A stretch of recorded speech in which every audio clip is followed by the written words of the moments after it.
नमस्कार, आपण पाहत आहात एल्गार न्यूज महाराष्ट्र। मिरज तालुक्यातील आरग प्राथमिक आरोग्य केंद्रातून एक धक्कादायक प्रकार समोर येत आहे। ज्या केंद्रावर लोक आरोग्याच्या आशेने येतात तिथेच लोकांच्या आरोग्याशी खेळ सुरू असल्याचे चित्र दिसत आहे। विशेष म्हणजे 2.25 कोटी रुपये खर्चून या ठिकाणी मोठी इमारत आणि सोयी सुविधा उभारल्या गेल्या, मात्र सध्या येथील पाणी शुद्धीकरण यंत्रणा गेल्या 3 ते 4 महिन्यांपासून पूर्णपणे बंद अवस्थेत आहे।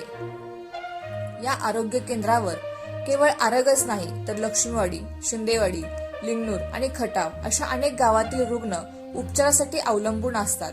मात्र शुद्ध पाणी मिळत नसल्याने या रुग्णांना आणि त्यांच्या नातेवाईकांना भीषण त्रासाला सामोरे जावे लागत आहे। आजारी माणसाला शुद्ध पाणी मिळावे यासाठी गरीब रुग्णांना आता बाहेरून पाणी विकत घेण्याची वेळ आली आहे।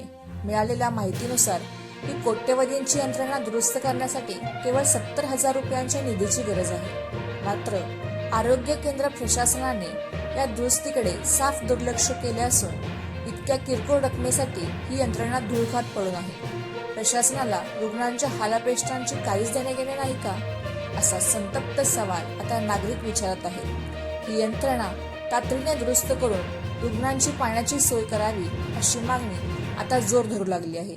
अन्यथा प्रशासनाच्या या दिरंगाईचा फटका सामान्य जनतेला असाच बसत राहील।